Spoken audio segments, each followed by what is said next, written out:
same weekend as one of my most anticipated movies of the summer, and I know Kurt, you're on the same level with me here, and that is Joss Whedon, his follow-up to last year's smash success of The Avengers, and this movie is called Much Ado About Nothing. It's a movie he actually shot while on break from filming The Avengers. He shot this movie in like 10 or 12 days. He brought all his actor friends to his house. They used the original text of Shakespeare and gave it kind of a modern interpretation.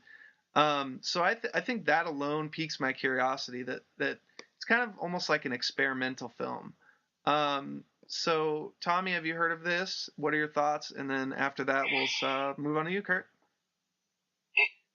You know, I've seen a little bit about it. I actually thought it was kind of impressive that he did this, like you said, in the time frame that he did it in. And it sounds really interesting. I'm not going to go in too deep because there's really nothing really that you can really get into. Mm-hmm. But it sounds like something. It sounds like something I'll probably enjoy watching. It might be just something that I watch by myself, but, it'll be something that I enjoy in general. So yeah, I have a feeling this one's going to be one of those limited release movies in the summer, but we'll see it eventually. Yeah. So, Kurt, it's probably got 4,000 theaters written on it already, so. Yeah. Kurt? Go ahead, Kurt. I'm intrigued. I like Joss Whedon a lot. I think he has such a diverse group of movies that he's done between The Avengers, Cabin in the Woods, just such a weird group of movies. And this one really fits in there because it's Shakespeare. And who expects a guy who does Avengers to do Shakespeare? I love that idea. He goes out on a limb and does crazy stuff. He's awesome. And the fact that it's definitely not going to make as much money as The Avengers, but just the fact that he takes chances and puts his name on the line on these crazy projects really makes me happy. And I will support any filmmaker who does stuff like this, because this is what cinema's about. It's about reaching your arms out and trying something new. And I think Joss Whedon is the best example of doing this. Yeah. I can really agree with you on that one, Kurt. Plus, I don't know if this is true, but at the Torrent International Film Festival, this movie got a standing ovation, so that means something to me. Yeah, I mean, again, this is one of those movies I honestly don't know how wide the appeal is on it. I mean, it's Shakespeare, it's the original text, it's black and white, it's a character drama.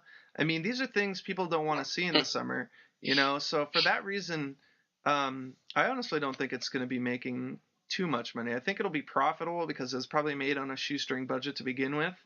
But I just think it's one of those weird, interesting choices to put right in the middle of the summer movie season. So. Well, if it doesn't get limited release, which, like we said, it probably already is, but if it doesn't get limited release, it might actually be, what, we've spoke about before, which was sneaking that movie in there that nobody expects, That's true. Because mostly the summer is just, it's like action. We pump out all these action movies and everybody wants to go see them. And, there's really never that smart, down-to-earth kind of just original movie that's in there. It's just all pumped full of, bullets, blood, guts, bullets, and octane. That's a mouthful. But, if he decides to, if it does get pushed to a big release, it might actually make a little bit more money because people might look at it and say, I need a break from shoot 'em ups. So yeah, that's true. Okay, so I'm just gonna go ahead and move on here because we still have a lot of stuff left to talk about. I mean, June is just absolutely packed with movies this year. So next weekend after that, on the 14th, the big release. And I know we're all excited for this, is Zack Snyder, Christopher Nolan, and David S. Goyer's interpretation of Superman entitled Man of Steel. Boy. So I'm going to let you guys go ahead and take this one off, and I'll say some stuff afterwards. Kurt, go ahead, because I got some stuff. Okay, everything about this movie screams don't watch it to me. The fact that there's no kryptonite, no Lex Luthor, this is fucking Superman and it doesn't have any of those things. But I feel like as a movie fan, I have to watch this. And, Zack Snyder's not my favorite director, but it looks intriguing. I want to see if Henry Cavill actually plays a superhero. That's about the only reason I'm going to watch this movie. Yeah. Yeah. Go ahead, Tommy. Okay. Well, here's a few things that I would like to say. And Kurt, you said two main things that really set the drawing point for me towards this movie even more than I already had. And that's the fact that there is no kryptonite and there is no Superman. And you want to know why I say I'm happy about those things not being in there? Is basically because it's been done to death. Lex Luthor and kryptonite have been the bad guy in every single stinking Superman movie, from the Christopher Reeve to the Brandon Roth movie that we don't need to go on to. But I think that's really my primary thing here is when I heard there was no Lex Luthor, I was like, done. I'm sold automatically. And then, not only that, but then they come out and they say, no kryptonite, even better. Good. Because here's the thing. You know, when you go to start a franchise, and especially for a superhero, I really think it's important to establish that, you know, that the superhero has to establish himself on Earth before you start throwing his main problems at him. And that's the problem that I've always had with superhero movies in general. You know, it was the thing with Sam Raimi's version of Spider-Man. You know, if you're gonna start with a Spider-Man movie, then maybe the first thing you need to start with is a minor villain and make the movie about the superhero, and make the villain just kind of a minor kind of guy. He's there, he kind poses of like the Batman problems, Begins. but he doesn't have to be there. Exactly. Scarecrow in Batman Begins. A lot of people like, well, not even that, you know, Ra's al Ghul, you know. A lot of people had problems with Batman Begins because they're like, oh, there's not a good villain. Well, the pardon my language, but the fucking movie's not about the villain. It's about the hero. Hence the name Batman Begins. It's his start. And, you know, this is Man of Steel. This is the start of Superman. You know, it needs to be this way. I don't need to see every single obstacle thrown at him. If you're planning on making a sequel to this movie and you're planning on making a third movie, then make the first movie the foundation and make it strong. Have it good acting, good storytelling, and have a villain in there who, you know, who will test his abilities to start with. You know, don't throw the biggest guy at him first. It's not bad. And that's, you know, the original Superman movie with Christopher Reeve is really great. I love it. You know, it's a Superman movie. It is what it is. You know, it was great. But it was great because I didn't think they should have made a sequel to it, because they shouldn't. You don't know do you know the backstory behind those movies though? Yes. They were supposed okay. A little history here for you film buffs out there. The first two Superman movies were actually written as basically one movie. When they were first writing it, they started writing the script, and they realized, like you said, they had to lay all these foundations and do all these things. Well, it turns out the script ended up being 500 pages. And so, you know, anybody in the movie industry will tell you that about one page equals about a minute of screen time. So you can imagine how long this movie would have been. So they finally whittled it down, and they decided to shoot one large movie and basically release it as Superman 1 and 2.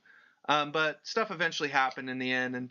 But I still think there's merit to what you were saying there. You know, I think the original Superman still holds up. Yeah. Obviously, its successors aren't very good.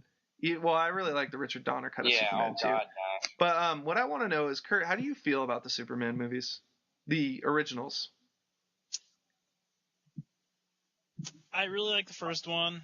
The sequels are a little iffy. How about that Yeah, Brandon I'm Roth not a big. movie? I actually like that one. I don't hate it totally. I actually like Kevin Spacey a lot in that movie. I felt like he was something that they really did right. You know. Yeah. The rest of it. Plus, that scene where the bullet goes into Superman's eye is amazing. It's pretty awesome. There was some good stuff to be taken away from it, but it was just a really watered down love story with just a bad guy in it. You know, it's just all it was.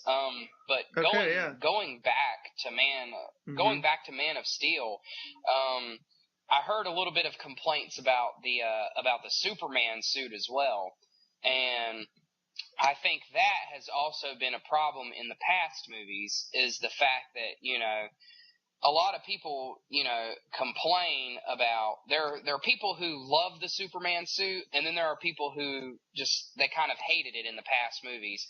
And I'm the guy who kind of hated the Superman suit in the past. Not for the original movie, I thought it was okay, but, you know, Superman is like 6'6". He's like 300 pounds of pure muscle. You know, if you're going to get this, then, you know, you got to get a guy who's really big. And if he's not really big, you got to make him look big. And I think what they did with the suit, you know, it's fit to his bodies and his muscles, you know, and it looks like Superman should look. You know, that's how I envision Superman, a realistic Superman is, you know, I can see how big he is, and I know that he's this physically opposing guy who I just do not want to make upset with me. But yeah, that's really all I'm going to say on Man of Steel. Except that I'm happy with the writing. I just want to throw out the two things that do scare me the most out of this movie. I'm not a Superman fan. I think he's way too powerful to be a superhero. That's my big thing. He's got every power. It bothers me. And I'm iffy on Christopher Nolan right now. I didn't like his screenplay for The Dark Knight Rises. Like, I hated the last 30 minutes of that movie. He didn't write the screenplay, though. And I hope this one is a lot better. I know his brother did it. But basically, I know his brother did it, but they're brothers. They had to have some kind of talks between them at some point. Yeah, I agree. The script is one of the weaker parts of that movie. So moving on from Man of Steel, also on June 14th, we have The Bling Ring. Now, I know, Kurt, you know about this movie. Tommy, are you aware of this at all? Yeah, it's another one of those where I just briefly looked over it. Didn't really catch anything. I'll allow you guys to, you know, enlighten me here, because I kind of, you know, this was kind of just something I skimmed over briefly, so. All right, go ahead, Kurt. Take it away. Any movie from Sofia Coppola is instantly watchable, and so I'm pumped. I love Lost in Translation, and I love Somewhere, so this movie just looks so cool. The one, it's based on a true story. It's going to have the sensibilities of a Coppola movie. It's going to have cool music. You can guarantee Emma Watson's going to kick ass in it. There's just so many cool things, and this is kind of like Coppola's biggest movie so far, and I'm intrigued to see how she can do with her biggest limited release movie. So yeah, I'm in for this movie. The awesome. Trailer without any dialogue just is awesome. Yeah, see, I haven't even watched the trailer. I know the premise of this movie, that it was based on these real-life robbers that broke into celebrities' homes and stole a bunch of their valuables. It was a string of robberies. But that's all I know about it, and I have to agree with you. I absolutely love Sofia Coppola. Lost in Translation, my God, that movie is just absolutely wonderful. But I didn't like Somewhere as much, so I'm definitely interested to see where this is going to go in her filmography. It's going to be one of the better ones, one of the worst ones. But what truly intrigues me about this one, Kurt, is if I'm not mistaken, this is going to be Emma Watson's first leading role. Am I not correct on that one? No, she's not the leading one on this one, I believe. Okay, well, she's top billed here, so I assume that she was the leading role. Yeah. Okay. But it's, I mean, There's another girl that's a little bigger in the movie, according to most reviews. Yeah. Okay. So, I mean, it's definitely going to be interesting. I've liked her choices after Harry Potter. Of course, Perks of Being a Wallflower, I know you loved. I absolutely love that movie from last year. It was just absolutely delightful. She was great in it. So I'm just hoping she's going to bring that same kind of energy to this movie. So do you have anything else to say about Bling Ring, Kurt? I think I'm good. All right. So moving on, the same weekend, we also have one of these movies that it's going to be interesting, which is This Is the End. Now, this is Seth Rogen and Evan Goldberg's directing debut, in which they have a bunch of celebrities at a party who portray themselves and crazy characters, and then the apocalypse happens, and they all die in gruesome, horrible, bloody ways until only 6 of them are left, and then it's like this ragtag team of survivors. But I mean, it seems pretty off the chain. Before I ask you guys what your thoughts on this, I just want to say that I actually was able to see footage and clips from the movie. And in particular, there's Michael Cera has a bit part in this movie, and there's just a great death of Michael Cera just being brutally killed on screen that I just absolutely loved. So I hope this movie kind of just stays to what I was shown before. But I'll ask you guys, are you interested, Kurt? I'm excited. I think it looks to be the funniest movie that I've seen for trailers this year, at least. I love everyone involved, just because they can actually have their own personality into the script, which is really fun. I love Seth Rogen. I think it's really cool that he's finally getting into directing, because I know that's something that he really wanted to do for a while now. Mm-hmm. That whole, the 3-minute trailer that I saw before I can't even remember what movie it was for. Evil Dead. But that 3-minute trailer was so damn funny that I loved it.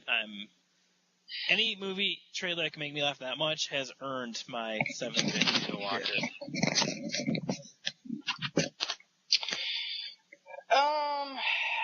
I'm kind of split here. As appealing as it sounds to me is seeing all these celebrities get killed, and like you said with the trailer, watching Rihanna fall into that hole in the trailer. Yeah. That was something for me that I wanted to stand and applaud right there. I was like, oh, thank God. Is anybody else getting off in this movie? A lot of people do. Seeing all that happen. Oh yeah, I kind of gathered that. Seeing that, a lot of the celebrities that hang out with Seth Rogen, I normally hate. So, seeing them in this movie and seeing them get killed, that would be fine for me. I'd watch it just for that.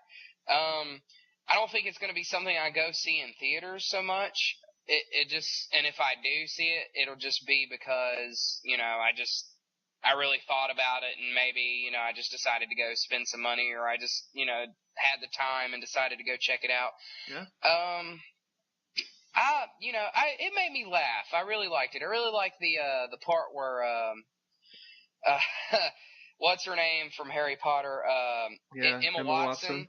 Yeah, she breaks in, and they're sitting there doing that video file, and he's like, well, Hermione just come and stole all our stuff. I thought that was really funny. And the part where the air conditioning unit fell in on the old woman in the store, I thought that was really funny.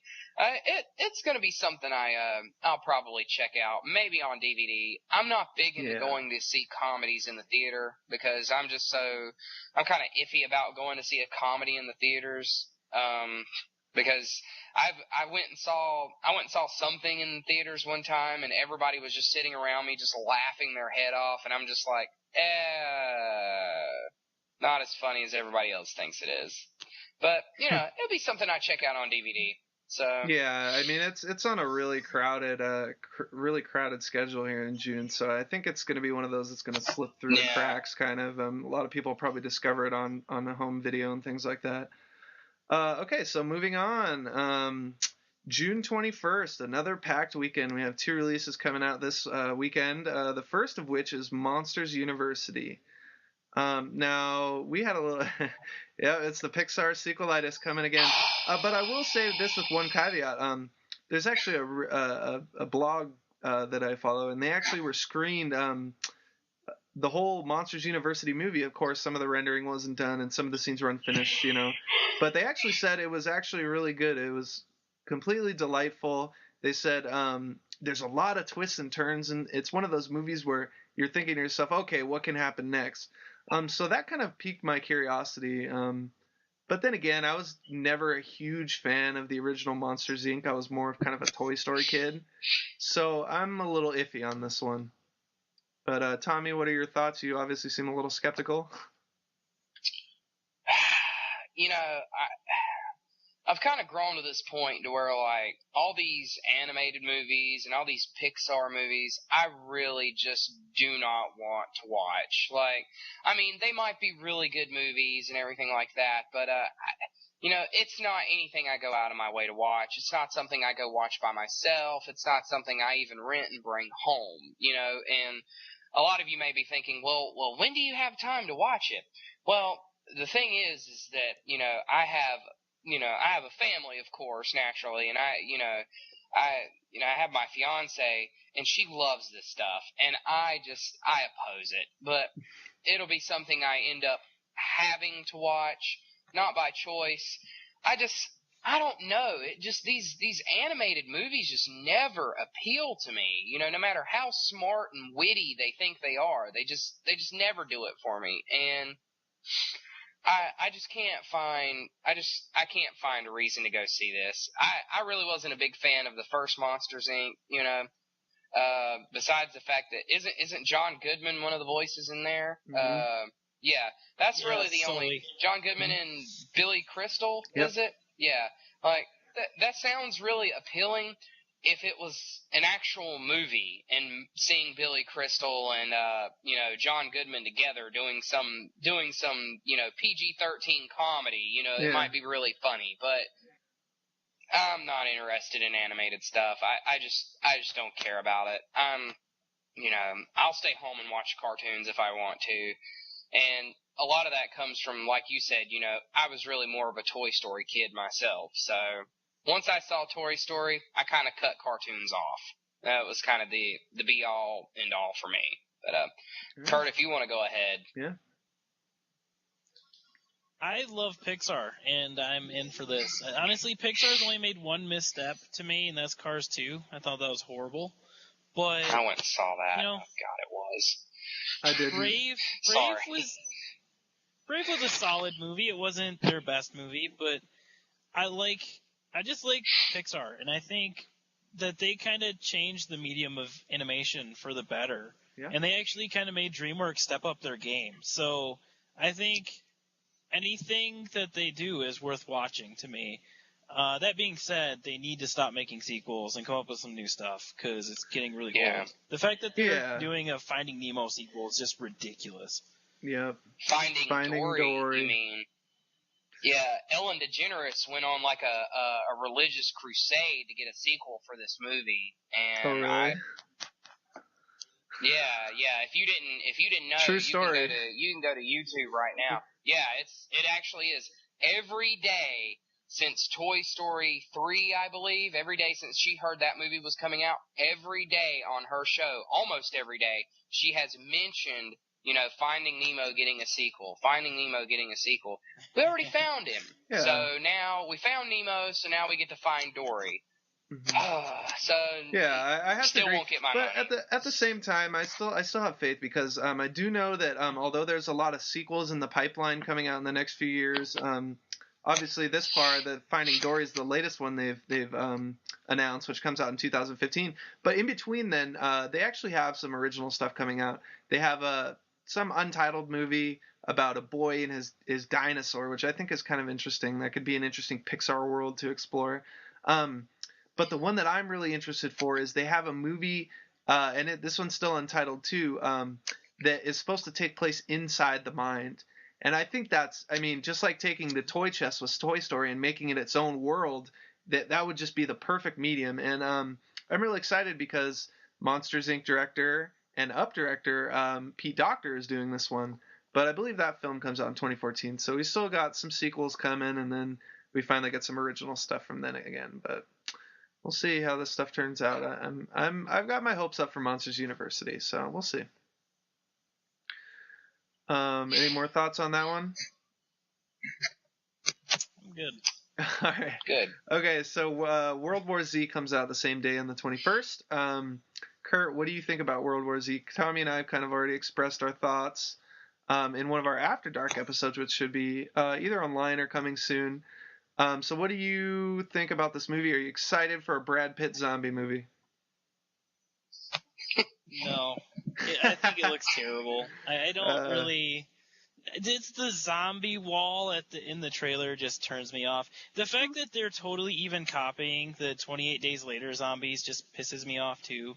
I don't get the point of this movie. I've heard it actually deviates from the book, and that really pisses me off because the book is wonderful. And the fact that they changed the format of the book and just so they can make a streamlined story for the movie is annoying to me. I'll probably end up watching it at some point, but I'm not excited to do it. Yeah. It's a tough one, Tommy. Go ahead. I was just going to say it's a tough one because there's been a lot of, as we kind of talk about it, I explained, Tommy, I don't know if you're familiar with this, but there's been a lot of behind-the-scenes drama on this movie. It was originally supposed to come out in September of last year, and due to movie problems and third act problems in the movie, they had to do reshoots and rewrites. So I honestly don't have a lot of faith in this movie. It could be good, but then again, you never know. So go ahead and say what you were going to say there a second ago, Tommy. Here's the thing. When I first saw the trailer for this, it was kind of mysterious because it was, I didn't really understand what it was. I didn't really understand what was going on. It was like Brad Pitt, and then he's sitting in the car, and all of a sudden some dude gets hit by a semi, and then, there's all this crazy stuff going on. And, the only real shot you saw out of that first trailer was, like Kurt said, was that zombie wall. And that actually kind of appealed to me slightly. And then I just realized that, it kind of looked terrible because, with every trailer I've seen, they're not showing you zombies. And that, to me, that might give you that, like we said, it's kind of like being secretive, but at the same time, even with some of the trailers that are real secretive, you still get a little bit of something. This movie's not really giving you anything. It's basically just Brad Pitt in this weird, maybe it's a zombie movie,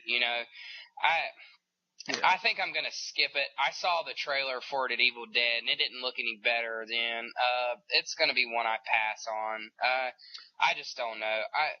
I kind of wish Hollywood would get off this Brad Pitt can do no wrong kind of thing, and just let's move on. Let's move on with reality, and go from there. So. All right. I think we're safe to move on unless there's something you're going to say. Go ahead. I just want to throw out that I think anyone who tries to make a zombie movie from this point needs to just get so pissed off at Danny Boyle because he totally changed the way most people look at zombie movies. Yep. Yeah, I can agree. I can totally agree with you on that one.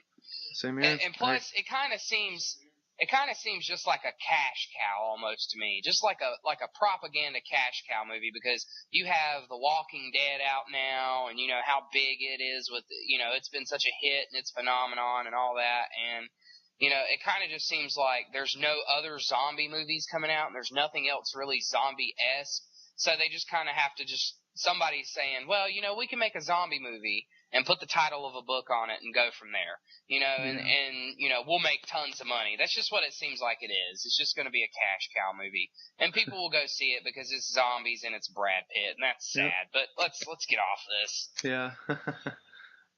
Okay. So coming out the 28th, which is of course the following weekend to World War Z and Monsters University, is a movie that may seem familiar to a lot of people because the exact same movie just came out 3 months ago. The movie I'm talking about, of course, is White House Down. This is the Roland Emmerich directed Channing Tatum starring vehicle where Channing Tatum saves the world. So Kurt, I know you have some interest in this movie. Why is this movie interesting you? That's what I want to know. Why would a Roland Emmerich action movie starring Channing Tatum interests you? That's really the true question here. Now you make me feel bad about wanting to watch this movie. No, that's fine. You should. I actually think it looks okay. The trailer actually kind of interested me. I don't know. I've liked a lot of what Channing Tatum's done lately. I really liked Magic Mike. He's working with better people, I feel like, Yeah. and I think that's interesting. But I mean, it does look really schlocky, and it looks like a really rough movie. But it looks a hell of a lot better than 2012, and I think it kind of shows Roland Emmerich can at least try to do something that can make me interested in a movie. Yeah. So, I mean, I think also Go ahead. I also think it looks a lot better than Olympus Has Fallen. Yeah. And I think that's part of my interest in it, because I thought Olympus Has Fallen was okay, but yeah. No, I haven't even seen Olympus Has Fallen, but I haven't heard good things about it. I do want to point out, though, that I think White House Down does have a far superior cast, in my opinion. I mean, you've, of course, got Channing Tatum. You've got Jamie Foxx as the president. You got Maggie Gyllenhaal in here. You got James Woods in here. And, of course, the always memorable and lovable Richard Jenkins from one of my favorite movies, of course, Cabin in the Woods last year. Performance of the year, in my opinion. But I just love Richard Jenkins, man. He can just do no wrong, in my opinion. So that really kind of makes me, piques my interest.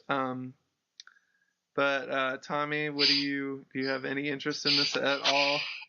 No, I agree with you on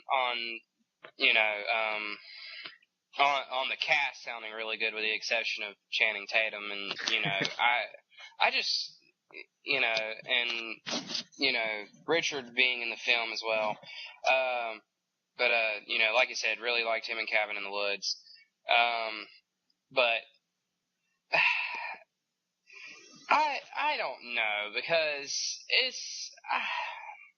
I feel like if I watch Olympus Has Fallen, I'm really going to watch this. And I'm not big on Jamie Foxx. I never really have been. I mean, I'm going to watch Django, and, I know I'm already going to really enjoy that.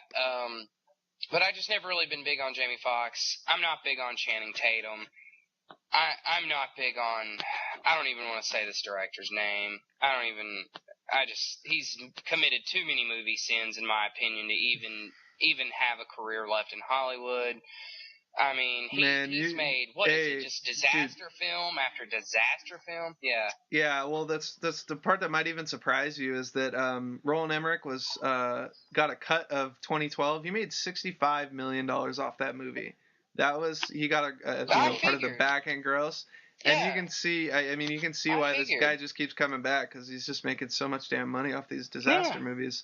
Yeah, he's making and I think it's just incredible. I think that's kind of the problem is, I mean, I don't mind a good disaster movie. A disaster movie's fine, great, excellent, but I don't know.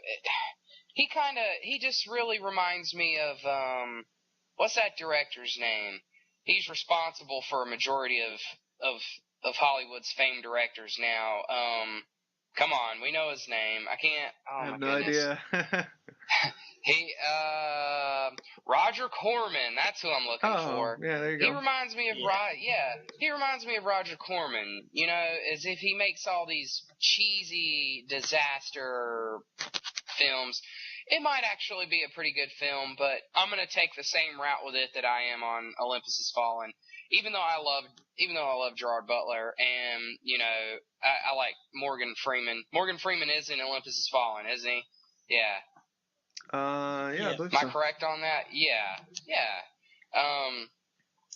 That's how unmemorable it already is to me. I've already forgotten the trailer, but I don't know. It's probably just this one I'm just waiting for DVD, and then maybe I'll pick that one up. I just don't like Channing Tatum. I can't find a place to like him, period. And just I don't know. He just seems like he just should have stuck to modeling and just left the acting for the real actors.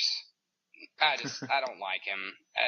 I don't even like Maggie Gyllenhaal. I don't like her either. I don't like Jamie Foxx. So I just sound like a really terrible person. I don't like this. I don't like that. I don't like, but that's just me. All right. It'll be something I catch on DVD. Yeah. I wanna give out some love to Jamie Foxx. Like, I feel like we're hating on Jamie Foxx right now, and it hurts me because I'm the only one hating on Jamie Foxx. His performances in Ray and the Kingdom are awesome, and I love Jamie Foxx as an actor. Yeah, I have to agree, man. He was really great in Django too. Yeah. I really didn't like Ray because I don't like. I don't know. It was just, I understand what it was, it was a movie about Ray Charles. I like Ray Charles. I like his music. I don't know. I felt like it was just another one of those cheesy biopic musician movies just to win an Oscar. That's all I felt like it was. I mean, he did a really good performance, but the movie itself I just didn't care for. I don't know. I don't think it's really so much Jamie Foxx so much as just his movie decisions, That's just on me, though.